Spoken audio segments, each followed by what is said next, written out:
சொன்னபடி ஏசாயா 53ஆம் அதிகாரம் சிலுவையை குறித்த ஒரு சத்தியத்தை சொல்லுகிற ஒரு அதிகாரம்.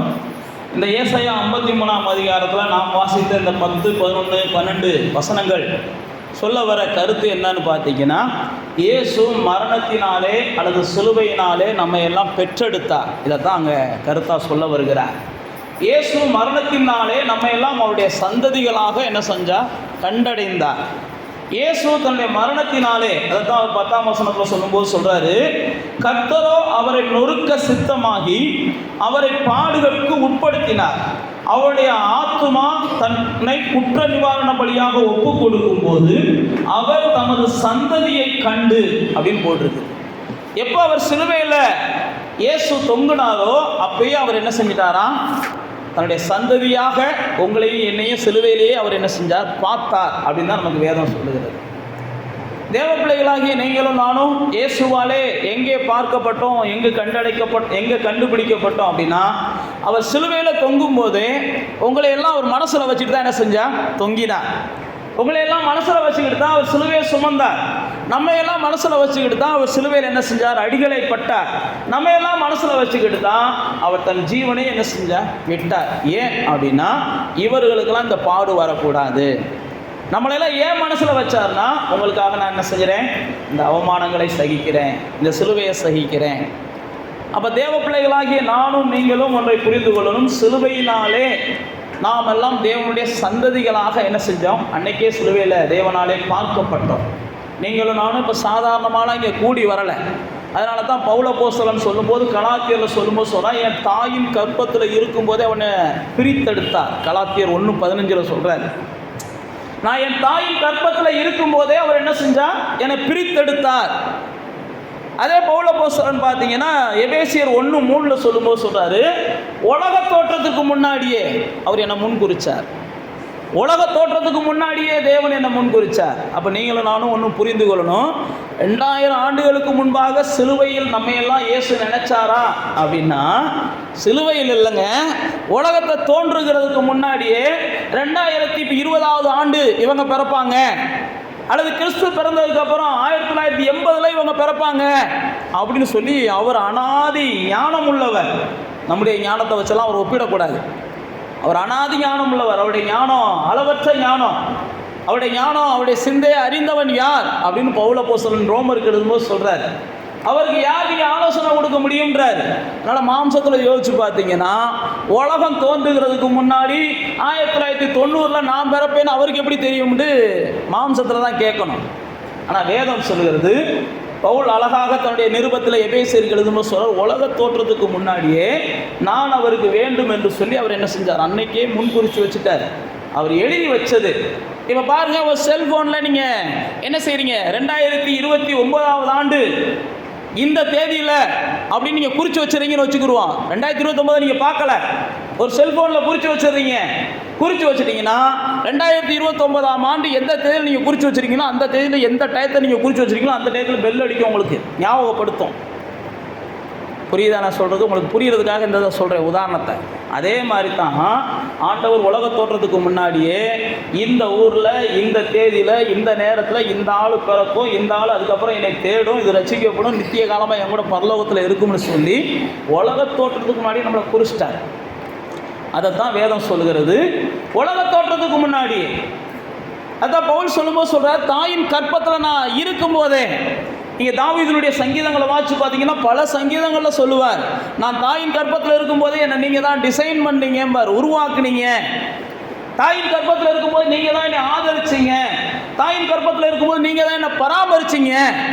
தாயின் கற்பத்தில் இருக்கும்போது என்னை எல்லா வகையிலையும் நீங்கள் தான் தாங்குனீங்க அப்படின்னு சொல்லி சங்கீதத்தில் பல இடங்களில் தாவீது சொல்லுவார்.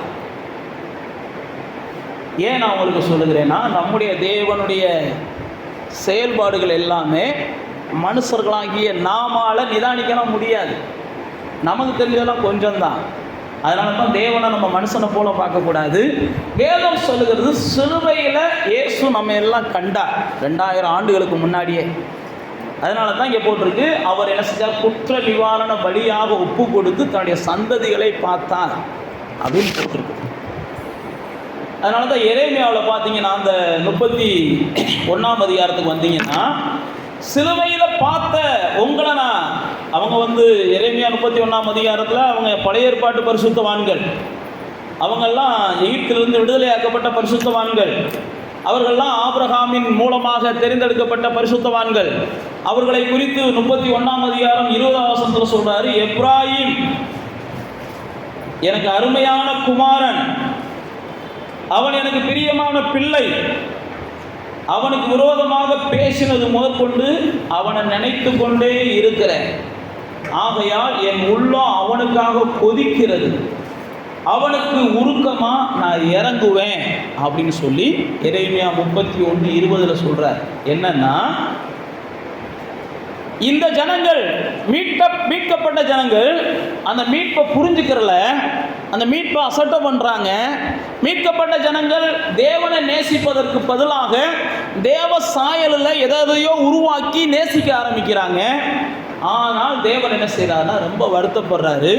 அவருக்கு அப்போ தான் சொல்றாரு, இந்த மீட்கப்பட்ட ஜனங்களை நான் எப்படி கைவிடுவேன், இந்த மீட்கப்பட்ட ஜனங்களை, இவங்களை நான் என் முன்குறிக்கப்பட்ட ஜனம், இவங்களை நான் எப்படி கை பண்ணுவேன்? இந்த 31ஆம் அதிகாரத்தில் தான் நான் அநாதி சிநேகத்தால் நான் உங்களை என்ன செஞ்சேன், இழுத்து கொண்டேன், உங்களுடைய காருண்யத்தினால நான் உங்களை என்ன செஞ்சேன், இழுத்து கொண்டேன் அப்படின்னு சொல்லி 3ஆம் வசனத்தில் சொல்லுவார்.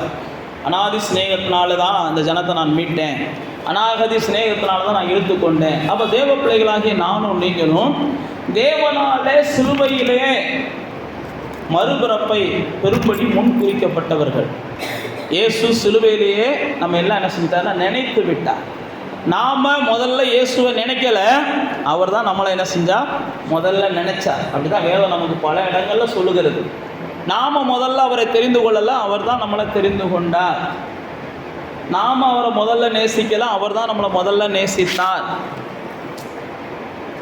நாம் முதல்ல அவருக்கு கொடுக்கல, பைபிள் அப்படி தான் போட்டிருக்கு. அவரிடத்துல வாங்கி நாம் என்ன செய்கிறோம், அவருக்கு கொடுக்குறோம். அவர் தான் நமக்கு கொடுக்குறார். நாம் கொடுத்தா தான் நம்மளை ஆசீர்வதிப்பார்னு கிடையாது, அவர் கொடுத்ததில் நமக்கு என்ன செய்கிறாரு, கொடுக்க சொல்கிறார். எல்லாத்தையும் நீங்கள் பார்த்தீங்கன்னா அவர் தான் முந்திக்கிட்டார். முந்தி அவர் அன்பு கூர்ந்தார். பைபிளில் போட்டிருக்கு, முடிவு பரியந்தம் அவர் அன்பு கூறுகிறார். முந்தி மட்டுமல்ல, முடிவு பரியந்தமும் அவர் என்ன செய்கிறார், அன்பு கூறுகிறார். அப்போ நம்ம மேலே எப்பயுமே அவர் நினைவாக இருந்தால், சிலுவையில் தொங்கும் போது கூட நம்மளை நினச்சிக்கிட்டு தான் அவர் தொங்குனார். இந்த இடத்துல இவங்க வந்துடக்கூடாது, இந்த இடத்துல இவங்க வந்துடக்கூடாது, இவங்களுக்காக நான் என்ன செய்கிறேன், இந்த சிலுவையை எடுத்துக்கொள்ளுகிறேன்னு சொல்லி ஆண்டவர் 2000 ஆண்டுகளுக்கு முன்பாகவே நமக்காக சிலுவையில் தொங்கி நம்ம எல்லாம் அவருடைய சந்ததிகளாக பெற்றெடுத்தார் அப்படின்னு நம்ம வேதத்தில் பார்க்கிறோம். அப்போ தேவ பிள்ளைகளாகிய நீங்களும் நானும் ஒரு நிச்சயம் நமக்குள்ளே இருக்கணும். நாம் எல்லாம் யார், தேவனுடைய சந்ததிகள். இயேசு சிலுவையின் மூலமாக நம்ம எல்லாம் தேவனுடைய பிள்ளைகளாக மாற்றிவிட்டார். இயேசு இல்லாமல் வேதம் சொல்லுகிறது யாரும் தேவனிடத்தில் சேர முடியாது. எபேசியரில் சொல்கிறாரு, இயேசுவை சேராதவர்கள் தேவனற்றவர்கள். எபேசியருக்கு வாங்க, 2ஆம் அதிகாரம் 12ஆம் வசனத்தை எடுத்தீங்கன்னா வாசிங்க. எபேசியர் 2:12 வாசிங்க. எபேசியர் 2:12, அக்காலத்திலே கிறிஸ்துவை சேராதவர்களும் இஸ்ரவேலுடைய காணியாட்சிகளுக்கு புறம்பானவர்களும் வாக்குத்தத்தத்தின் உடன்படிக்கைகளுக்கு அந்நியரும் நம்பிக்கை இல்லாதவர்களும் இவ்வுலகத்திலே தேவனற்றவர்களுமாய் இருந்தோம் என்று நினைத்து கொள்ளுங்கள் அப்படின்னு பைபிளில் போட்டிருக்கு. யாரெல்லாம் தேவனை, அதாவது இயேசுவை சேரலையோ அவங்கெல்லாம் பைபிள் சொல்லுது தேவனற்றவர்கள். இயேசு தான் சிலுவையில் நம்மளை என்ன செஞ்சார், தேவனுடைய பிள்ளைகளாக சம்பாதிச்சிருக்கிறார். அதனால தான் யோவான் 1:12 சொல்கிறாரு, அவருடைய நாமத்தின் மேலே விசுவாசம் உள்ளவர்களாக அவரை ஏற்றுக்கொண்டவர்கள் தான் தேவனுடைய பிள்ளைகளாகக்கூடிய அதிகாரம் பெற்றவர்களாக இருக்கிறாங்க. அப்போ நீங்களும் நானும் சிலுவையினாலே தேவனுடைய பிள்ளைகளாகும்படிக்கு இயேசு என்ன செஞ்சிருக்கிறார்னா நமக்காக ஜீவனை கொடுத்தார். ஆதியில் மனுஷனை தேவன் உண்டாக்கினப்பையும் பைபிளில் போட்டுக்கு தன்னுடைய சுவாசத்தை ஊதி அவனை என்ன செஞ்சாராம், ஜீவ ஆத்மாவாக்கினார். அதே போல தான் இயேசு இந்த பூமியில் நமக்கு மறுபிறப்பை அல்லது மறுவாழ்வை கொடுப்பதற்காகவும் தன் ஜீவனை கொடுத்து நமக்கெல்லாம் என்ன செஞ்சிருக்கிறார், மறுவாழ்வை கொடுத்திருக்கிறார். அப்போ நீங்களும் நானும் சிலுவையினாலே தேவனுடைய பிள்ளைகளாகும்படி பிரித்தெடுக்கப்பட்டவர்கள். இயேசு ஏன் சிலுவையில் மரித்தார் அப்படின்னு பல வசனங்கள் நமக்கு சொல்லுகிறது. அதில் பிரதானமான நோக்கம் என்ன அப்படின்னா, நீங்கள் எல்லாம் என்ன செய்யணும், தேவனுடைய பிள்ளைகளாக மாறணும். அதுக்கு தான் இயேசு சிலுவையில் மரித்தார். அதனால தான் வேதத்தில் பல இடங்களில் நமக்கு உதாரணங்களை சொல்லும்போது, எப்படி ஒரு பிரசவ வேதனை பெற்று ஒரு பெண்ணை ஒரு குழந்தையை பெற்றெடுக்கிறாங்களோ அதே போல தான் இயேசு சிலுவையில் நமக்காக என்ன செஞ்சார், பிரசவ வேதனையை பெற்றார். அவர் நம்மை சிலுவையில் அவர் மரிக்க ஒப்பு கொடுத்ததுடைய நோக்கமே நாம் பிழைக்கணும் என்பதற்காக ஒப்பு கொடுத்தார். அப்போ தேவ பிள்ளைகளாகிய நாம் சிலுவையினாலே நாம் தேவனுடைய பிள்ளைகளாக மாற்றப்பட்டிருக்கிறோம். அதனால தான் எபேசியரில் சொல்லும்போது சொல்கிறாரு, நீங்கள் கிறிஸ்துவிடத்தில் சேரலை அப்படின்னா நீங்கள் தேவனை என்ன செய்ய முடியாது, சேர முடியாது. இயேசுடைய நாமத்தை நீங்கள் பிடிக்கலைன்னா அவர் சொல்கிறார், நீங்கள் புறம்பானவர்கள் தேவனுக்கு. இயேசுடைய நாமத்தை நீங்கள் நம்பலை அப்படின்னா நீங்கள் தேவனுக்கு அந்நியராக இருக்கிறீங்க, தேவனுக்கு புறம்பாக இருக்கிறீங்க, தேவனுடைய அந்நியராக இருக்கிறீங்க. இந்த பூமியில் நீங்கள் தேவனற்றவர்களாக தான் வாழ்கிறீங்க. இயேசு மூலமாக நீங்கள் தேவனை தேடலை அப்படின்னாலே நீங்கள் தேடுகிறது தேவனை தேடலை, பிசாசை தான் தேடுறீங்கன்னு வேதம் நமக்கு சொல்லுது. இயேசு இல்லாமல் இயேசுவின் மூலம் வருகிறேன் பிதாவே அப்படின்னு நீங்கள் போகலைனாலே பிதா உங்களை என்ன செய்ய மாட்டார், தன்னுடைய பிள்ளையாக பார்க்க மாட்டார். அப்போ நீங்களும் நானும் ஒன்றை புரிந்து கொள்ளணும், இயேசு இந்த பாக்கியத்தை சிலுவையினாலே நமக்கெல்லாம் பெற்றெடுத்து கொடுத்தார். சிலுவையில் தம்மை அவர் ஒப்பு கொடுத்ததுனால தான் இன்னைக்கு நீங்களும் நானும் தேவனுக்கு முன்பாக அப்பா பிதாவே என்று கூப்பிடக்கூடிய புத்திர சுவிகாரத்தை பெற்றிருக்கிறோம். இது கலாத்தியர்லேயும் சொல்கிறாரு, ரோமர்லேயும் ஆவியானவர் எழுதி வச்சிருக்கிறார். அப்போ இயேசு பாருங்க, அவ்வளவு நிந்தைகளையும் அவ்வளவு அவமானங்களையும் அவ்வளவு அடிகளையும் மார்க்கு சொல்லும்போது சொல்லுவார், அவர் துப்பப்பட்டார், அடிக்கப்பட்டார். நீ அந்த மார்க் வசனத்தை வாசிங்க, மார்க் எழுதின சுவிசேஷத்துக்கு வாங்க. அவர் துப்பப்பட்டார், அடிக்கப்பட்டார்னு சொல்லி 15ஆம் அதிகாரம் 20வது வசனத்தை வாசிங்க. வேகமாக எடுத்து வாசிக்கிற பழக்கம்.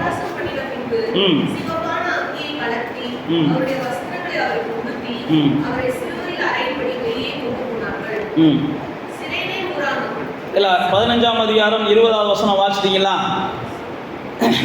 15வது அதிகாரம் 20வது வசனத்தில் அவரை பரியாசம் பண்ணி அவருடைய அங்கியை கலத்தி அப்படின்னு சொல்லி அவரை அதே தான் அந்த வசனத்தில் தான் பார்த்தீங்கன்னா, அந்த மார்க்கில் தான் வந்து இயேசு மேலே ஜனங்கள் துப்பினார்கள் அப்படின்னு மார்க் ஒரு வசனத்தை போட்டிருப்பார். இதை அடித்தாங்க, இதெல்லாம் கொண்டு போனாங்க, இயேசு அவர் மேலே என்ன செஞ்சாங்க, துப்பினார்கள் அப்படின்லாம் மார்க் வேதத்தில் எழுதி வச்சிருக்கிறார். நீங்கள் வீட்டில் அந்த 15ஆம் அதிகாரத்தை வாசிங்க. நான் ஏன் உங்களுக்கு சொல்லுகிறேன் அப்படின்னா, ஏன் அவர் அவமானங்களை ஏற்றுக்கொண்டார், ஏன் இந்த மாதிரி துப்பப்பட்டதை ஏற்றுக்கொண்டார், ஏன் அடிக்கப்பட்டதை ஏற்றுக்கொண்டார். இயேசு நினைச்சார்னா துப்புடைய வாயை அப்பயே என்ன செஞ்சிருக்கலாம், துப்புன மாணிக்கே உப்புன மாணிக்கு வச்சிடலாம். ஏன்னா பைபிள் அப்படிலாம் முடிஞ்சிருக்கு. ஒரு ராஜா ஒரு தீர்க்கதரிசிக்கு நேரம் கையை நீட்டுறான், பைபிளில் போட்டிருக்கு. அந்த கையை நீட்டின கையை அவனால் மடக்க முடியலை. ஒரு தீர்க்கதரிசிக்கு இயேசு மேலே ஒருத்தன் துப்புறியான்னா துப்புற வாய் உப்பி போய் என்ன செஞ்சுருக்கோம், அவர் பார்த்து செய்யணும்னா செஞ்சுருக்கலாம், அவர் பார்த்து செய்யணும்னா எதையும் செய்யலாம். கண்ணை பார்த்து பார்வை அடையட்டும்னா கண்ணு பார்வை அடையுது, கையை பார்த்து சரியாகட்டும்னா கை சரியாகுது, காலை பார்த்து சரியாகட்டும்னா கால் சரியாகுது. அவர் பார்த்து அடிக்கிறவன் கை அப்படியே சரிஞ்சு என்ன செய்யட்டும், வெட்டப்பட்டு விழுகட்டும்னா அது விழுகும். என்ன வேணாலும் செய்யலாம், எல்லாம் செய்யக்கூடிய வல்லவர். ஆனாலும் எல்லாத்தையும் ஏற்றுக்கொண்டார், எல்லாத்தையும் ஏற்றுக்கொண்டார். ஏன் ஏற்றுக்கொண்டார் அப்படின்னு சொல்லி எபிரேயர்கள் எழுதும்போது ஆவியானவர் எழுதுறாரு. 12ஆம் அதிகாரத்துக்கு வாங்க. எபிரேயர் 12ஆம் அதிகாரத்தில் தமக்கு முன்பாக வைத்திருந்த சந்தோஷத்தின் பொருட்டு அவர் அவமானங்களை என்ன செய்யலையா, என்னலையா. எபிரேயர் 12ஆம் அதிகாரத்தில் அந்த 3வது 4வது வசனத்தை வாசிங்க.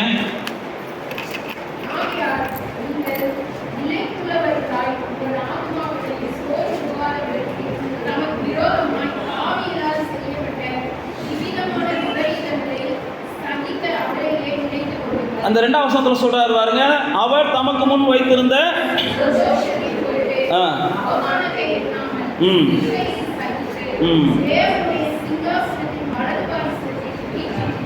அவருக்கு முன்னாடி இருந்த சந்தோஷம் என்ன, அவருக்கு முன்னாடி இருந்த சந்தோஷம் என்ன அப்படின்னு யோசிச்சு பார்த்துருக்கீங்களா? அவருக்கு முன்னாடி இருந்த சந்தோஷம் என்ன? அவருக்கு முன்னாடி இருந்த சந்தோஷம் நான் தான், வேறு யாரும் கிடையாது. அவருக்கு முன்னாடி இருந்த சந்தோஷம் நான் தான். அதனால தான் அவர் என்ன செஞ்சார்னா, அவமானத்தை ஏன் என்னலைன்னா, அவருக்கு முன்னாடி ஒரு செல்ல பிள்ளை அங்கே என்ன செய்யுது, என்னை நோக்கி வருது. இந்த அவமானம் பட்டால் தான் அந்த பிள்ளை என்னை நோக்கி வரும், இந்த சிலுவையில் நான் இப்படிலாம் அடிக்கப்பட்டால் தான் அந்த பிள்ளை என்னை நோக்கி வரும் அப்படின்னு சொல்லி அவருக்கு முன்பாக இருந்த சந்தோஷம் யாருன்னு கேட்டால் நாம் தான் அவருக்கு முன்னாடி இருந்த சந்தோஷம். வேறு அவருக்கு எதுவுமே சந்தோஷம் கிடையாது. நல்லா தெரிஞ்சுக்கோங்க, இயேசுக்கு என்ன சந்தோஷம் அப்படின்னா அவருக்கு எதுவுமே சந்தோஷம் கிடையாது. நீ வேதத்தில் வாசிச்சு பார்த்தீங்கன்னா இஸ்ரவேல் மக்களோட சொல்லுவார், எப்போ நீ ஆடை கொண்டு வந்து பலியிட்டா நான் சந்தோஷமாக இருப்பேன்னு நினைக்கிறியா? ஆடெல்லாம் நான் படைச்சது. அல்லது இதை கொண்டு வந்தேன்னா சந்தோஷமாக இருப்பேன், அதை அப்போ நீ எனக்கு வேணும், அதுதான் எனக்கு சந்தோஷம். நீங்கள் வாட்சி பார்த்தீங்கன்னா இஸ்ரவேல் மக்களோட அதுதான் போராடுவார். நீ எனக்கு வேணும், நீ உன் பொருளை கொடுத்தா நான் சந்தோஷமாக இருப்பேன்னு நினைக்கிறேன், இதை கொடுத்தா சந்தோஷமாக அதெல்லாம் கிடையாது, நீ ஒன்றே கொடுத்தா தான் நான் சந்தோஷமாக இருப்பேன். நான் மறுபடியும் சொல்லுகிறேன், அவருக்கு முன்பாக இருந்த சந்தோஷம் நான் அப்படின்ற நிச்சயம் உங்களுக்குள்ள இருக்கணும். அப்போ தான் அவரை துக்கப்படுத்துகிற விஷயத்தை நீங்கள் என்ன செய்ய மாட்டீங்க, செய்ய மாட்டீங்க. அவருடைய சந்தோஷம் யார்? நானும். அவர் நானும் நீங்களும் அவருடைய சந்தோஷமாக இருந்ததுனால தான் நம்முடைய துக்கங்களை அவர் ஏற்றுக்கொண்டார். மத்தேயு சொல்லும்போது சொல்றாரு, நம்முடைய பலவீனங்களை அவர் ஏற்றுக்கொண்டார், நம்முடைய நோய்களை அவர் ஏற்றுக்கொண்டார். பவுல் அப்போஸ்தலன் சொல்லும்போது சொல்றாரு, அவர் நமக்காக பாவமானார். 2 கொரிந்தியர் 5ஆம் அதிகாரத்தில் 21ஆம் வசனத்தில் போட்டிருக்கு, அவர் நமக்காக பாவமானார்.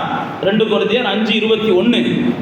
அதே மாதிரி பார்த்தீங்கன்னா 2 கொரிந்தியர் 8:9 போட்டிருக்கு, அவர் நமக்காக தரித்திரரானார்னு போட்டிருக்கு.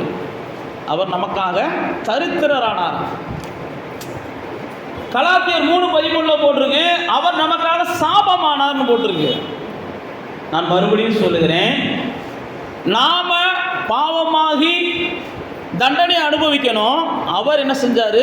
நமக்காக பாவமானார். ஏன் அப்படின்னா, நான் மறுபடியும் அதான் சொல்கிறேன், அவருடைய பார்வையில் என் பிள்ளை கஷ்டப்பட்டுறக்கூடாது, என் பிள்ளை சிலுவையில் தொங்கிடக்கூடாது, என் பிள்ளை நரகத்துக்கு போயிடக்கூடாது, என் பிள்ளை இருளின் ராஜ்யத்துக்குள்ளே போயிடக்கூடாது, என் சாயலில் படைக்கப்பட்டவன் இவன் என்னை நோக்கி வரணும். நீ எத்தனை அடி வேணாலும் அடிச்சுக்கோ, ஒருத்தன் மனம் திரும்புறான் பாரு, அது எனக்கு போதும் அப்படின்னு இயேசு நினச்சார். நீ எத்தனை வேணாலும் அடிச்சுக்கோ, ஒருத்தன் என்னை பார்த்து என்ன செய்கிறான், இயேசுவே நீ தான் என்னுடைய மீட்பர்னு சொல்கிறான், இயேசுவே நீ தான் என்னுடைய ரட்சகர்னு சொல்கிறான், இயேசுவே அப்படின்னு சொல்லி அவன் கூப்பிட என் காரி துப்புறதெல்லாம் அவருக்கு பெருசாக தரல. இயேசுவேன்னு ஒருத்தன் கூப்பிட்ற ஒரே ஒரு குரல் தான் அவருக்கு பெரிய சந்தோஷமாக இருந்துச்சு. நான் மறுபடியும் சொல்லுகிறேன், அவர் நம்மேல் வைத்த அன்பினால தான் நமக்காக பாவமானார், நம்மேல் வைத்த அன்பினால தான் நமக்காக சாபமானார், நம்மேல் வைத்த அன்பினால தான் நமக்காக தரித்திரரானார், நம்மேல் வைத்த அன்பினால தான் எல்லா மகிமையை இழந்து இந்த பூமிக்கு வந்து நம்ம எல்லாம் அவருடைய பிள்ளைகளாக்க விரும்பினார்.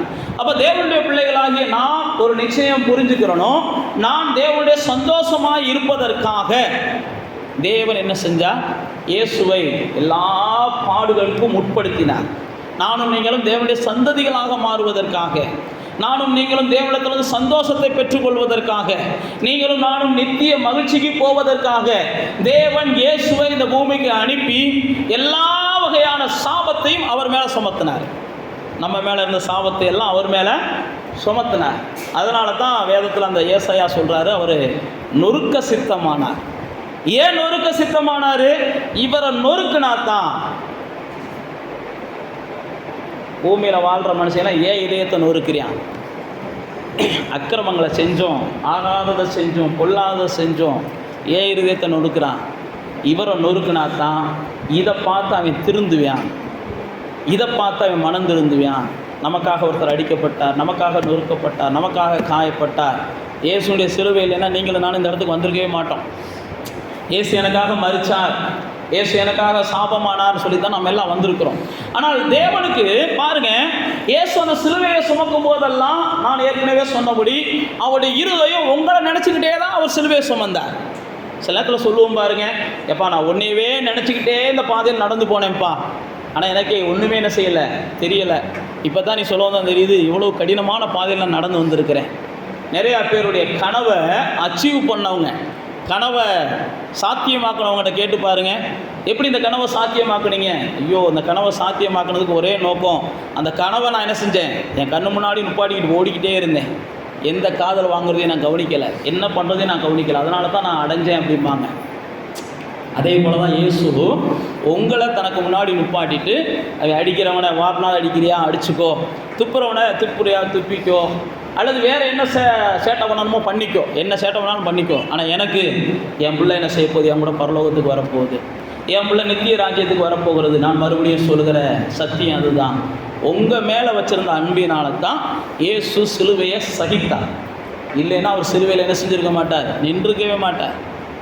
சிலுவையை அன்னைக்கே என்ன செஞ்சுருப்பார், சுக்கு நூறாக உடச்சி போட்டிருப்பார். எனது கிணத்துக்கிற சிலுவண்டு. ஆனால் நீங்கள் எல்லாம் யார் என்ன செய்யணும், அவருடைய அன்பை புரிஞ்சுக்கிறணும். அப்போ இயேசு நம்ம எல்லாம் அவருடைய பிள்ளைகளாக மாற்றும்படிக்கு, அதை தான் இங்கே வேதம் சொல்கிறது. அவர் நமக்கு முன்பாக வைத்திருந்த சந்தோஷத்தின் பொருட்டு அவமானத்தை எண்ணாம சிலுவையை சகிச்சார் அப்படின்னு சொல்லிட்டு தான் 3ஆம் வசனத்தில் சொல்கிறாரு, பாவிகளால் உங்களுக்கு வாழ்க்கையிலையும் இப்படிப்பட்ட விபரீதங்கள் வரலாம், பாவிகளால் உங்களுக்கும் தொல்லைகள் வரலாம். ஆனால் பாவிகளால் வருகிற எந்த தொல்லையும் நீங்கள் என்ன செய்யுங்க, சகிக்கிறது தான் ஜெயிக்கிறதுக்கு அடையாளம். சகிக்க தெரியலைன்னா நீங்கள் கண்டிப்பாக ஜெயிக்க மாட்டீங்க. எந்த ஒரு மனுஷன் தனக்கு வருகிற போராட்டங்களை சகிக்க தெரிகிறானோ, எந்த ஒரு மனுஷன் தனக்கு வருகிற பிரச்சனைகளை சகிக்கிறதுக்கு பழகுறானோ, எந்த ஒரு மனுஷன் போராடி நமக்கு ஒரு பயனும் இல்லைன்ற காரியங்களில் கொஞ்சம் மழுங்கி போகிறானோ, நிச்சயமாக ஒரு நாள் ஜெயிச்சு காமிப்பான். சகிக்க தெரியலைன்னா நீங்கள் ஜெயிக்கவே மாட்டீங்க. இயேசுவே சகிச்சதுனால தான் அவர் என்ன செஞ்சார், ஜெயிச்சார். அப்போ தேவ பிள்ளைகளாகி நானும் நீங்களும் பாவிகள் நிறைந்த உலகத்தில் தான் வாழுகிறோம். நம்மளை சுற்றிலும் இருக்கிற மனிதர்கள் பாவிகள் தான், பொல்லாதவர்கள் தான் நம்மளை சுற்றிலும் இருக்கிறாங்க. இந்த பொல்லாத உலகத்தில், இந்த பாவம் நிறைந்த உலகத்தில், அக்கிரமக்காரர்கள் நிறைந்த உலகத்தில் வாழுகிற நானும் நீங்களும் ஒவ்வொரு நாளும் அநியாயங்களை சகித்து கொள்ள பழகணும். அநியாயங்கள் நமக்கு நேரிடும், நல்லா தெரிஞ்சுக்கோங்க. அநியாயங்கள் நமக்கு நேரிடும்.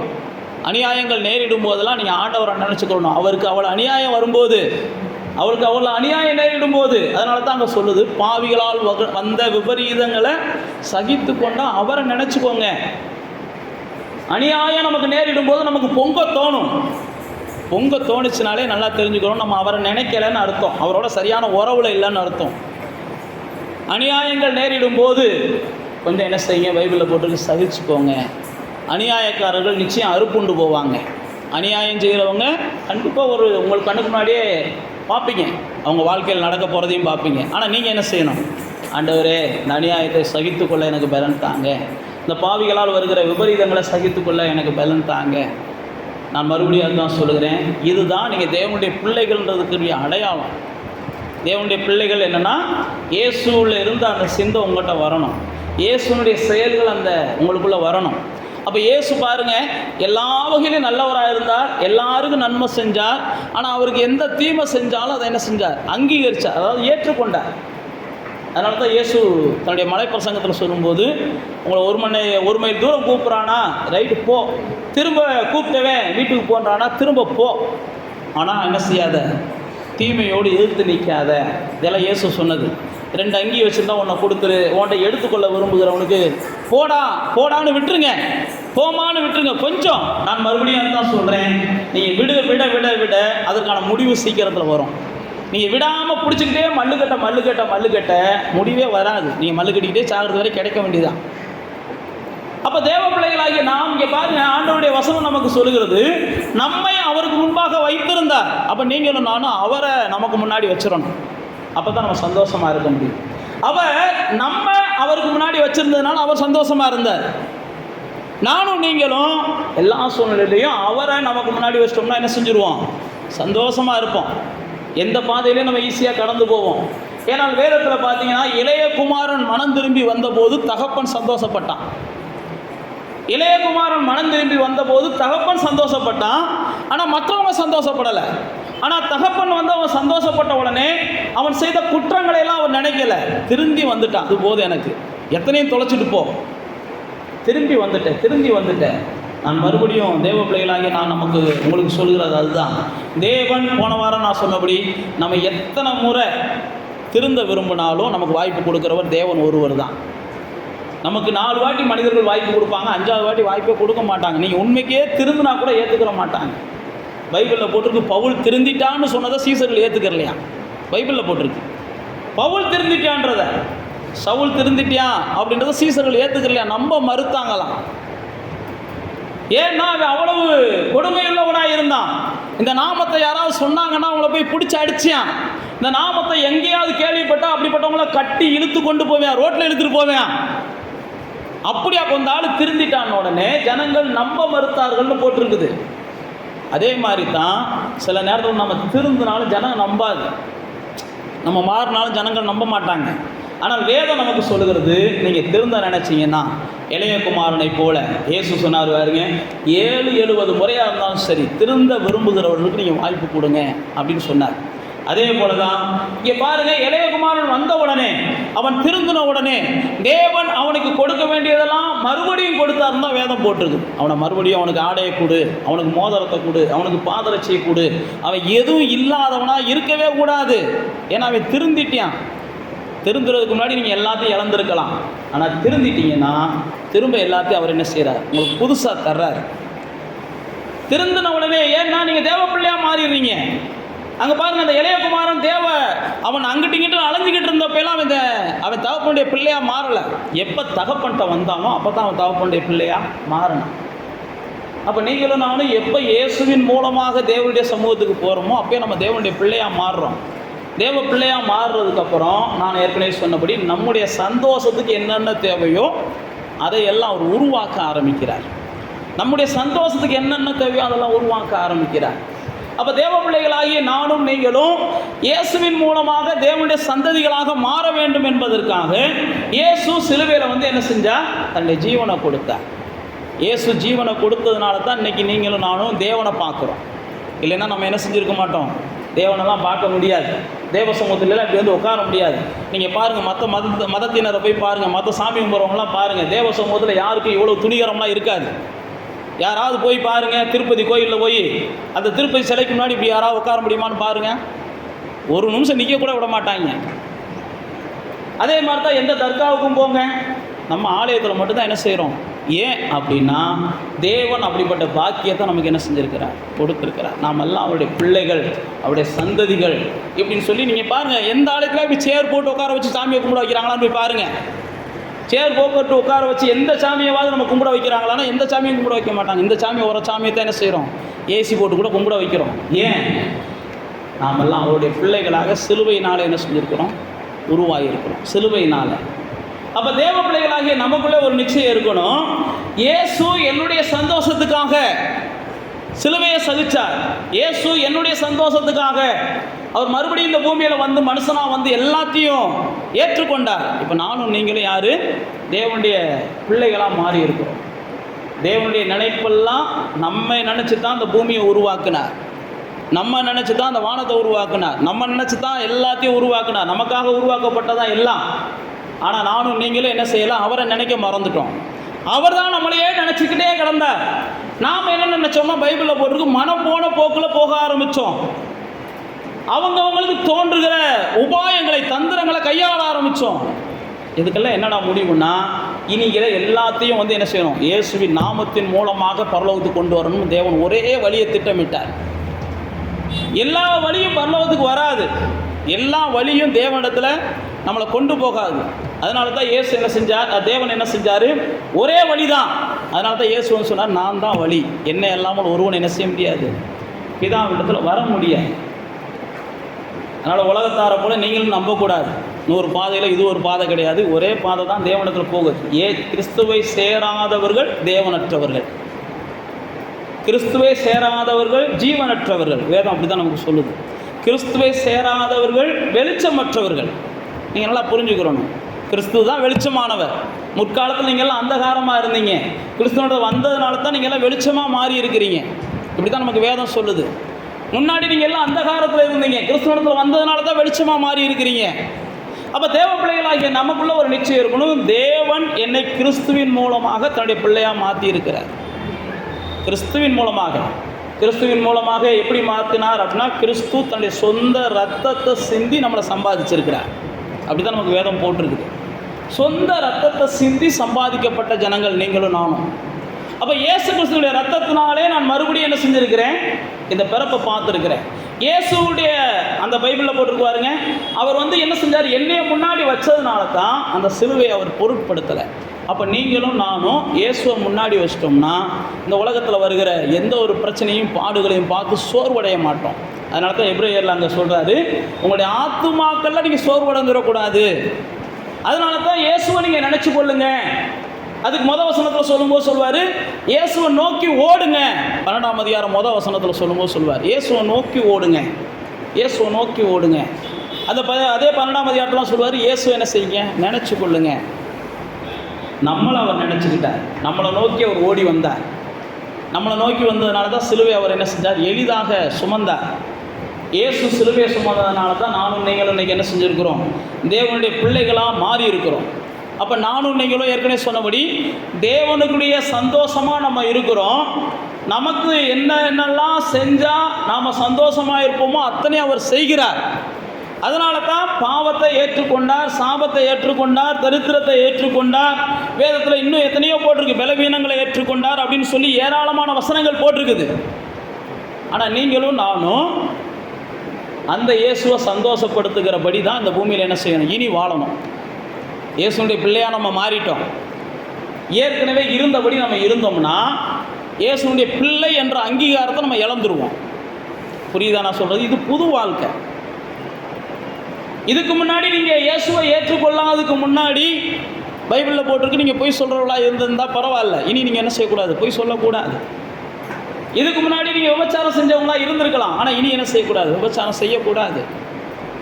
இயேசுவிடத்தில் இயேசுடைய அதான் நான் சொன்னேன் பாருங்க, அவர் என் சந்தோஷத்துக்காக எல்லாம் செய்கிறாரு. நான் என்ன செய்யணும், அவருடைய சந்தோஷத்துக்காக எல்லாம் செய்யணும். அவர் சந்தோஷப்படுவாரா அப்படின்னு நினச்சி தான் நான் ஒன்றையும் இன்னுமே செய்யணும்.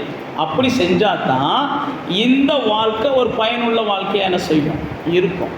இல்லைனாலும் இந்த வாழ்க்கையை குறித்து பவுல் அப்போஸ்தலன் சொல்லும்போது இது ஒரு பரிதாபமான வாழ்க்கையாக போயிடும்.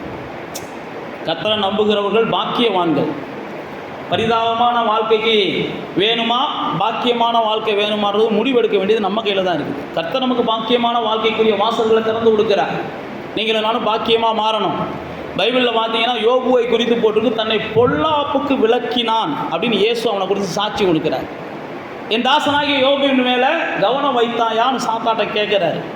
அவனை போல ஒரு உத்தமன், அவனை போல சன்மார்க்கன், அவனை போல பொல்லாப்புக்கு விளங்குகிற மனிதன் வேற யாருமே இல்லைன்றார். ஏன் அவனுக்கு சொல்லுகிறேன், அவன் உத்தமனா, சன்மார்க்கனா, அல்லது நீதிமானா, பொல்லாப்புக்கு விலகுகிறவனா இருந்ததுனால தான் அவனுடைய ஆஸ்தி நாளுக்கு நாள் பெருகுச்சு, அவனுடைய சம்பத்து நாளுக்கு நாள் பெருகுச்சு, அவனுக்கு இருந்த எல்லாமே நாளுக்கு நாள் பெருகுச்சு. அப்போ நமக்குள்ள நாளுக்கு நாள் பெருகணும் அப்படின்னா தேவனை நம்ம சந்தோஷப்படுத்தணும். தேவன் நம்மளை சந்தோஷப்படுத்துகிறார். அதனால தான் யோபு பாருங்க, நீங்கள் வாட்சி பார்த்தீங்கன்னா தன்னுடைய பிள்ளைகள் ஏதோ ஒரு ரூபத்தில் பிள்ளைகள் தேவனை துக்கப்படுத்திடக்கூடாதுன்னு பிள்ளைகளுக்காக அவன் என்ன செஞ்சான், பலியிட்டான்னு வேதம் போட்டிருக்குது. மோசேவை எடுத்துக்கிட்டிங்கன்னா பைபிளில் போட்டிருக்கு 11ஆம் அதிகாரம், இதே 11ஆம் அதிகாரம் எபிரேயரில் போட்டிருக்கு, அநித்தியமான பாவ சந்தோஷங்களை அனுபவிப்பதை பார்க்கிறோம். 11:25 போட்டிருக்கு. ஏன் அப்படின்னா இந்த சந்தோஷம் எனக்கு முக்கியம் இல்லை, அவரை சந்தோஷப்படுத்தணும். அதுதான் அவர் அழகாக போட்டிருக்கார், பாவ சந்தோஷம், அநித்தியமான பாவ சந்தோஷம். அப்போ நம்மளை சந்தோஷப்படுத்துகிற தேவனை நாம் என்ன செய்யணும், சந்தோஷப்படுத்தணும்.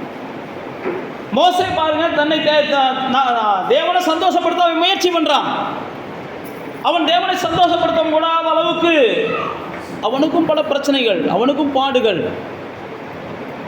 அவனும் ஏராளமாக சாதாரணமாலாம் இல்லை. பைபிளில் போட்டிருக்கு, நான் ஏற்கனவே சொன்ன பாருங்க, அவன் சகிச்சே சாந்த குணம் உள்ளவனா போயிட்டான். சகிச்சேவும் சாந்த குணம் உள்ளவனா போயிட்டான். நீங்களும் நானும் சகிக்கத்தான் என்ன செய்யும், சாந்த குணம் வரும். பைபிளில் போட்டிருக்கு, சாந்த குணம் உள்ளவர்கள் நிச்சயமாக பூமியை சுதந்திரிச்சுக்குவாங்க. அப்படின்னா என்னென்னா அவங்க தான் பூமியில் அதிக நாள் வாழுவாங்க. அதிகமாக நீங்கள் சகிச்சிக்கணும் வைங்களேன், நீங்கள் தான் அதிகமாக வாழ போகிறீங்கன்னு அர்த்தம். அதிகமாக அவங்கள தொல்லை கொடுக்குறாங்கன்னா சீக்கிரமாக அவங்களுக்கு என்ன செய்ய போகுது, பூமியிலிருந்து முடிவு உண்டாக போகுது. நான் மறுபடியும் அதுதான் சொல்ல வரேன். அதை பாருங்கள், மோசே என்ன செஞ்சார், அநித்தியமான பாவ சந்தோஷத்தெல்லாம் விட்டார். அநித்தியமான பாவ சந்தோஷத்தை விட்டதுனால தான் தேவன் என்ன செஞ்சார், அவன் மூலமாக அநேகர் சந்தோஷப்படுவதற்கு விடுதலையை அவன் மூலமாக உருவாக்கி தந்தார். நீங்கள் அநித்தியமான பாவ சந்தோஷத்தை விட்டுட்டீங்கன்னு வைங்களேன், உங்கள் மூலமாக அநேகர் வாழ்க்கைக்கு என்ன செய்வார், ஆசீர்வாதத்தை கர்த்தர் கொடுப்பார். உங்கள் மூலமாக அதிசயங்கள் நடக்கும். மோசே மூலமாக ஏன் முகமுகமாக கர்த்தர் பேசினார், மோசே மூலமாக ஏன் அநேக அதிசயங்களை கர்த்தர் செய்தார், மோசையின் மூலமாக தேவன் வானத்திலிருந்து மன்னாவை கொடுத்தாரு, மோசையின் மூலமாக கற்பாறையிலிருந்து தண்ணி வந்துச்சு, மோசையின் மூலமாக தேவன் ஏராளமான அதிசயங்களை ஏன் செஞ்சார்னா அவன் பாவ சந்தோஷங்களை வெறுத்தான். நீங்களும் நானும் பாவ சந்தோஷத்தை நாடணும்னா தேவனுடைய வல்லமையை நம்ம பார்க்கவே மாட்டோம். தேவனுடைய அதிசயங்களை நம்மளால் பார்க்கவே முடியாது.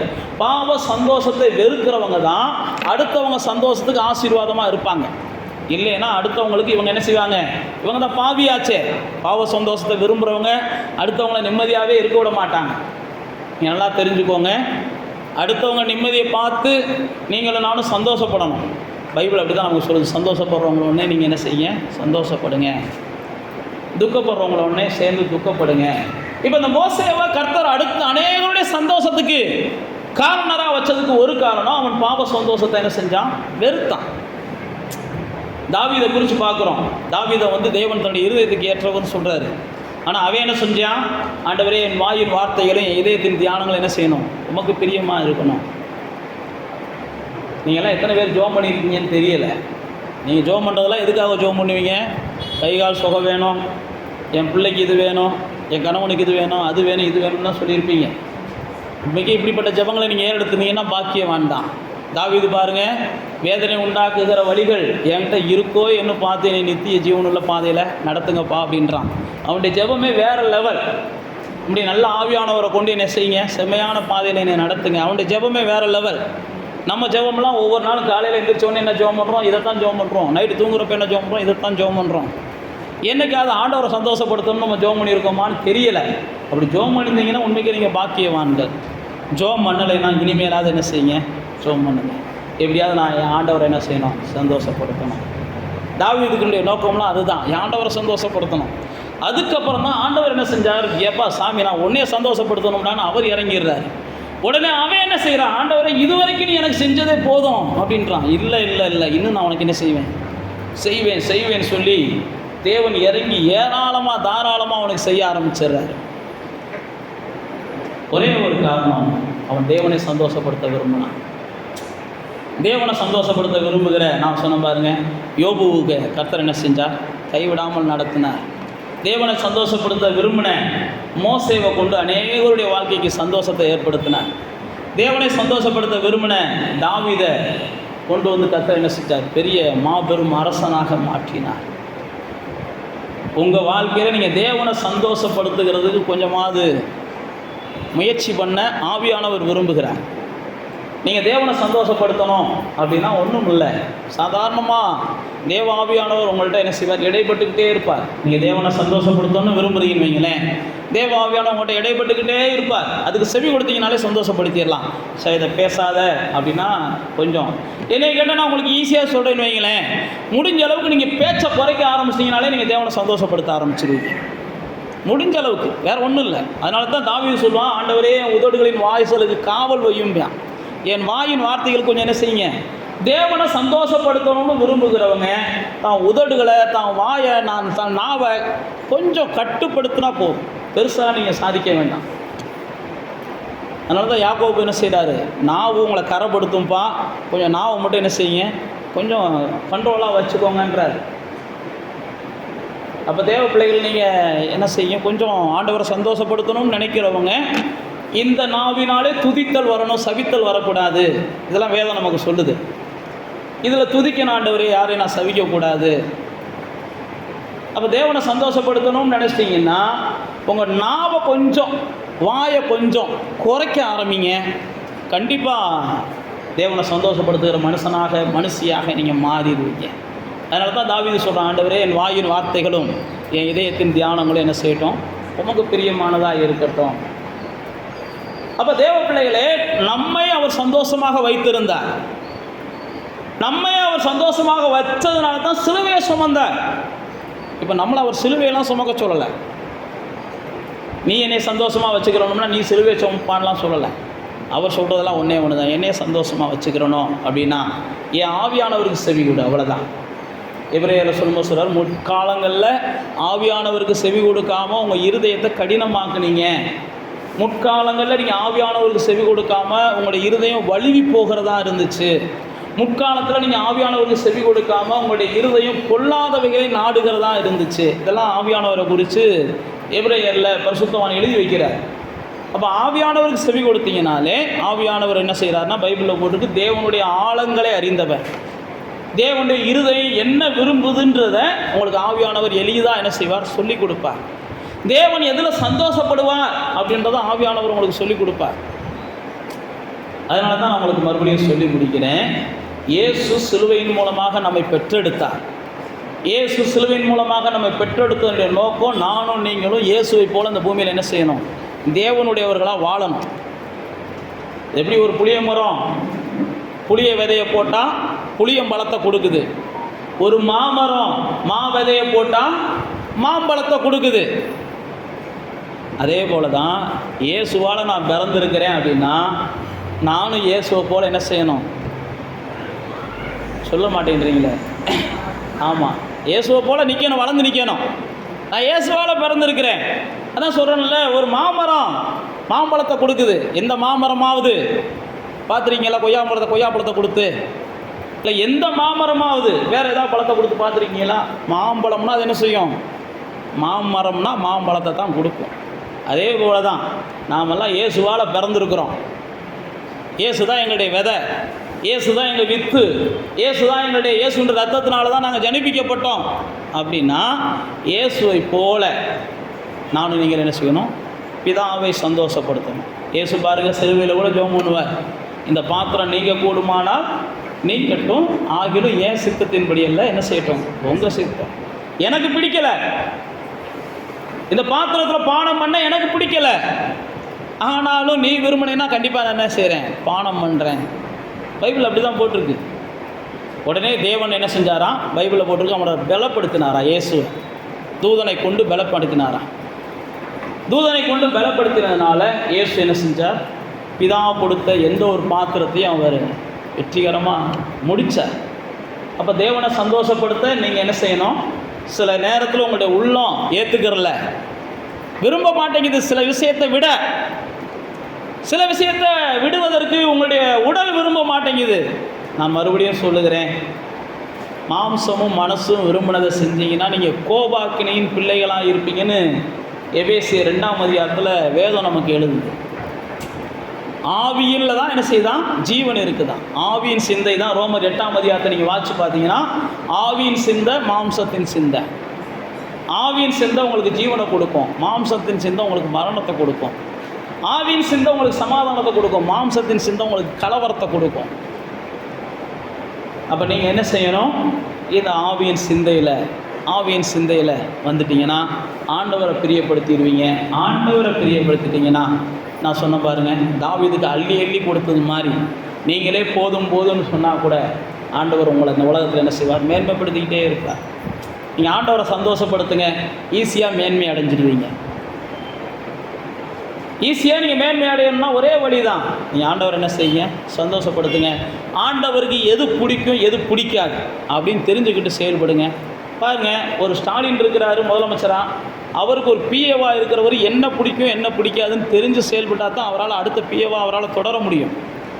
அவருக்கு பிடிக்காமல் அவர் வாட்டுக்கு என்ன செய்யக்கூடாது, மோர் குடிக்கிற நேரத்தில் காப்பியை கொடுக்குற நேரத்தில் மோரை கொடுக்குறதுன்னு குழப்பிக்கிறதாங்களே. இவனை அகற்றுப்பா, நமக்கு பிடிச்சதையே செய்ய மாட்டேங்க, எத்தனை வருஷம் கூட இருந்தாலும் பிடிச்சதை செய்கிற மாதிரி ஒரு ஆளை கொண்டு வா, அல்லது புரிஞ்சுக்கிட்டு செயல்படுற மாதிரி ஒரு ஆளை கொண்டு வான்னு வைக்கிறது மாதிரி தான். நீங்கள் கொஞ்சம் அப்படி யோசிச்சிங்கன்னா கர்த்தர் என்ன செஞ்சுருவார். பார்த்தீங்கன்னா ஒரு இயேசு கையில் ஒரு ஆட்டுக்குட்டி இருக்கும், பார்த்துருக்கீங்களா? சில படங்களில் வச்சுருப்பாங்க. அந்த ஆட்டுக்குட்டியை பார்த்த உடனே நமக்கெல்லாம் தோணும், அந்த ஆட்டுக்குட்டியை போல நானும் நீங்களும் இயேசு கையில் இருக்கணும்னு தோணும். புரியுதா? ஆனால் அந்த ஆட்டுக்குட்டி ஏன் இயேசு கையில் இருக்குது அப்படின்னா, இயேசு சொன்னார் பாருங்க, 99 ஆடு அது வாட்டுக்கு வேலையை பார்த்துக்கிட்டு இருக்கு, இந்த ஒத்த ஆடு மட்டும் அடங்காத ஆடு தான் ஆட்டுக்குட்டி. அவர் கையில் இருக்கிற ஆட்டுக்குட்டி, புரிஞ்சா உங்களுக்கு? அவர் கையில் இருக்கிற ஆட்டுக்குட்டி யாரு? அடங்காத ஆடு. இதை கீழே விட்டோம்னு என்கிட்ட போய் விழுந்து கையை உடச்சிக்கிறோம். இதை கீழே விட்டோம்னு சொல்லி எவை வேலையாவது போய் மேய்ஞ்சிட்டு நம்மளை கேவலப்படுத்திடும். இதை கீழே விட்டோம்னு அடுத்து மேய்ஞ்சிக்கிட்டு இருக்க ஆடுகளை போய் கெடுத்துரும். பேசாமல் இன்னைக்கு கூடயே வச்சிருன்னு சொல்லி இந்த கையிலேயே இருக்கிற ஆட்டுக்குட்டி கடைசி வரைக்கும் சவளை குட்டியாக தான் இருக்கும். இதுக்கு கஞ்சியை மட்டும் ஊற்றி வளர்க்க வேண்டியது, எந்த பிரயோஜனம் இருக்காது. அந்த மாதிரி நீங்கள் இருந்துடக்கூடாது. சில நேரத்தில் நம்ம என்ன செய்கிறோம், தவறாக புரிஞ்சுக்கிறோம், ஆண்டவருடைய கையில் இருந்தால் போதும். ஆண்டவர் அப்படி விரும்பலை. அவரை போல் நீங்கள் என்ன செய்யணும், இந்த 99 ஆட்டுக்குட்டி பாருங்கள், அது வாட்டுக்கு என்ன செஞ்சிச்சு, அவருடைய பார்வையிலே மேய்ஞ்சிச்சு. என் எஜமானனை ஒருபோதும் நான் கோவப்படுத்திடக்கூடாதுன்னு மேய்ஞ்சிச்சு. என் எஜமானனை ஒருபோதும் கம்பெடுக்க வச்சிடக்கூடாதுன்னு மேய்ஞ்சிச்சு. என் எஜமானனை ஒருபோதும் வருத்தப்படுத்திடக்கூடாதுன்னு அந்த 99 ஆடு மேய்ஞ்சிச்சு. இந்த ஒத்த ஆடு மட்டும் சேட்டை பண்ணிக்கிட்டே கிடந்துச்சு. அதை தூக்கி கையில் வச்சுக்கிட்டார். அதனால் ஆண்டவருடைய கையில் இருக்கணும், ஆடாக மாறணும்னு நினைக்காதீங்க. ஆண்டவருடைய பார்வையில் செம்மையான மனுஷனாக வாழணுன்ற அந்த மனுஷனாக வாங்க. நீங்கள் பயன்படுவீங்க. இது பயன்படாது. பலவீனமாக இருக்கிறது அது பயன்படாது.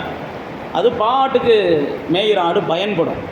அப்போ நீங்களும் நானும் ஆண்டவரால் பயன்படுத்தப்படணும் அப்படின்னா அவருடைய பார்வைக்கு எது பிரியமானதோ அதை செய்கிறதுக்கு என்ன செய்யுங்க, ஒப்பு கொடுங்க. நிச்சயமாக கர்த்தர் உங்களை பயன்படுத்துவார். அப்படி கண்களை மூடி தேவனை நோக்கி பாருங்கள். சிலுவையினால் நாம் எல்லாம் பெற்றெடுக்கப்பட்ட ஜனம்.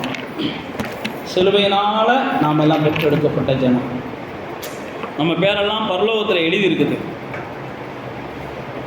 நாமெல்லாம் சிலுவையினால் பெற்றெடுக்கப்பட்டவங்க. சிலுவையிலே நம்முடைய பொல்லாத வாழ்க்கைக்கு, பாவ வாழ்க்கைக்கு, நம்முடைய இந்த மாதிரி அக்கிரம வாழ்க்கையெல்லாம் சிலுவையில் ஆண்டவர் முடிச்சிட்டார். இப்போ நம்ம புதுசாக இயேசு மூலமாக பிறந்திருக்கிறோம். இயேசு தான் நமக்குள்ளே வேராக இருக்கிறார். இயேசு தான் நமக்குள்ளே வேர் விட்டு வளர்ந்து கொண்டு இருக்கிறார். நாம் இந்த உலகத்துக்கு இயேசுவை போல இயேசுவை காண்பிக்கிறவர்களாக வளரணும். இயேசுவை இந்த உலகத்தில் மற்றவர்களுக்கு வெளிப்படுத்துகிறவர்களாக வளரணும். நம்மை பார்க்கிறவர்களும் நம்மளோடு பழகுகிறவர்களும் இவர்கள் இயேசுவோடு இருக்கிறவங்கன்னு தெரியுதுப்பா, இவங்க பேச்சு தெரியுதுப்பா, இவங்க நடக்க தெரியுதுப்பா, இவங்க கிறிஸ்தவங்கன்றதை நம்மளால் புரிஞ்சுக்கிற முடியுதுப்பா, எவ்வளோ சாந்தமாக இருக்கிறாங்க, எவ்வளோ பொறுமையாக இருக்கிறாங்க அப்படின்னு சொல்லி நம்மளை குறித்து சாட்சி கொடுக்கணும். நம்மளை பார்த்து அநேகர் என்ன செய்யணும், பரவாயில்ல இவங்க தேவனுடைய பிள்ளைகள்ப்பா, நீ தேவனை போல இருக்கிறப்பா அப்படின்னு சொல்லணும். ஏன்னா தாவீதை பார்த்து சொல்கிறாங்க, நீ தேவதூதனை போலப்பா, நீ உண்மைக்கே பெரிய ஆளுப்பா அப்படின்னு தாவீதை பார்த்து சொல்கிறாங்க. நம்மளை பார்த்து அப்படி சொல்லணும். இவங்கெல்லாம் தேவனோட இருக்கிறவங்க, தேவனுடைய பாதையில் போகிறவங்க, தேவனுடைய வார்த்தைகளை வாசித்து தியானிக்கிறவங்க, தேவ பிள்ளைகளாகிய நாம் சந்தோஷமாக இருக்கணும்னு தேவன் விரும்புகிறார். அதுக்காக எல்லாம் செய்கிறார். தேவ பிள்ளைகளாகிய நாம் தேவன் சந்தோஷமாக இருக்கணும்னு சொல்லி இந்த பூமியில் எல்லாம் செய்யணும். அதை தேவன் விரும்புகிறார். நாம் என்ன செய்கிறோம், தேவன் எனக்கு சந்தோஷமானதை செய்யணும்னு விரும்புகிறோம். அது தப்பே இல்லை, அவர் செய்வார். ஆனால் அவர் என்ன விரும்புகிறார், நீங்கள் அவருக்கு சந்தோஷமானதை செய்யணும்னு விரும்புகிறார். அதுக்கு நீங்கள் என்ன செய்யுங்க, கொஞ்சம் ஒத்துழைப்பு தாங்க, உங்களை அவர் வழி நடத்துவார். ஆவியானவர் கொண்டு அவர் வழி நடத்துவார், உங்களை செம்மையான பாதையில் நடத்துவார். இந்த சிலுவை தியான நாட்களில் ஏதாவது விட முடியாத பாவங்கள் இருந்துச்சுன்னா விட்டுருங்க. நான் மறுபடியும் சொல்கிறேன், மாற்ற முடியாத சுபாவங்கள் இருந்துச்சுன்னா மாற்றிடுங்க. தேவனுக்கு பிரியமானதை கொஞ்சம் நாடுங்க. தேவனுடைய இருதயத்தை சந்தோஷப்படுத்த விரும்புங்க. உங்கள் சந்ததிக்கே அவர் என்ன செய்வார், கிருபை பாராட்டுவார். தாவீதின் சந்ததிக்கே அவர் கிருபை பாராட்டினார். தேவனுக்கு சந்தோஷமாக தேவனுடைய இருதயத்தை சந்தோஷப்படுத்த பாருங்களேன். உங்கள் சந்ததியெல்லாம் நல்லா இருக்கும். உங்கள் சந்ததி எப்பயும் அணையாத விளக்க போல இருக்கும். அதனால் ஏதாவது விட முடியாத இருந்துச்சுன்னா விட்டுருங்க. நான் ஏற்கனவே சொன்னபடி கொஞ்சம் வாயெல்லாம் அந்த நாட்களில் கொஞ்சம் குறைங்க. ஆகாத சம்பாஷணைகள் வேண்டாம், வாக்குவாதங்கள் வேண்டாம், தர்க்கங்கள் வேண்டாம். குடும்பத்துக்குள்ளே ஒருத்தருக்கு ஒருத்தர் மல்லு கட்டிக்கிட்டே கிடக்காதீங்க. கொஞ்சம் முடிஞ்ச அளவுக்கு ஒரு ஆள் பொறுமையாக போங்க. ஆண்டவரை அறிஞ்சிருக்கிறோம், ஆண்டவரை நேசிக்கிறோம், ஆண்டவருடைய இருதயத்தை சந்தோஷப்படுத்த விரும்புகிறோம். கொஞ்சம் பக்கத்து வீட்டுக்காரங்க எல்லாத்தையும் கொஞ்சம் நிதானமாக இருங்க. கொஞ்சம் சகிச்சுக்கோங்க. நிச்சயமாக நீங்கள் சாதிப்பீங்க. நான் தான் உங்களுக்கு சொல்ல வரேன். கொஞ்சம் சகிச்சுக்கோங்க, கண்டிப்பாக ஜெயிப்பீங்க. சிலுவை தியானிக்கிறோம், இது சடங்கெல்லாம் கிடையாது. நம்ம சாட்சியாக மாறணும். ஆண்டவருடைய சாட்சிகளாக அந்த பூமியில் இருக்கணும். ஆண்டவர் என்னை சந்தோஷப்படுத்தணும்னு நம்ம நினைக்கிறோம், தப்பு இல்லை. ஆண்டவரை நம்ம சந்தோஷப்படுத்த நாம் விரும்புவோம், அவர் நம்மளை பலப்படுத்துவார். பிதாவே, நம்முடைய பிள்ளைகளை தொடர்ந்து பலப்படுத்துங்கப்பா. நம்முடைய இருதயத்தை சந்தோஷப்படுத்துகிற பிள்ளைகளாக இருக்கட்டும்ப்பா.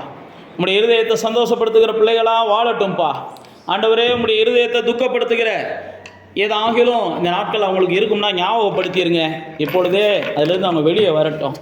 நம்ம வருத்தப்படுத்துகிற ஏதாவது பாதைகள் இப்பொழுது அவங்க வாழ்க்கையில் இருக்கும்னா நீங்கள் இப்போயே அவங்களுக்கு கொஞ்சம் என்ன செய்யுங்க, உதவி செய்யுங்க. அந்த வருத்தப்படுத்துகிறது, துக்கப்படுத்துறதுலாம் வெளியில் வந்துட்டு சந்தோஷமாக சாட்சி உள்ளவங்களா, மாசற்றவங்களா, குற்றமற்றவங்களா, தேவனுக்கும் மனுஷனுக்கும் முன்பாக யோக்கியமானவங்களா இந்த பூமியில் உங்களுடைய பிள்ளைகள் வாழ்ந்திருக்க கர்த்தர் உதவி செய்யுங்கப்பா. ஆண்டவரே, உடைய பிள்ளைகளுக்கு இருதயத்தை விரும்புகிற சந்தோஷத்தை கொடுங்க. உடைய பிள்ளைகள் எதிர்பார்க்கிற அதிசயத்தை செய்யுங்க. உடைய பிள்ளைகளுக்கு கர்த்தர் நன்மை செய்து ஆண்டவரே, அவர்கள் மகிழ்ச்சியும் புகழ்ச்சியுமாக இந்த பூமியில் வாழ்ந்திருக்க உதவி செய்யுங்கப்பா. எல்லா துதியும் நாங்கள் உமக்கு செலுத்துகிறோம். இயேசுவின் நாமத்தில் ஜெபிக்கிறோம் பிதாவே.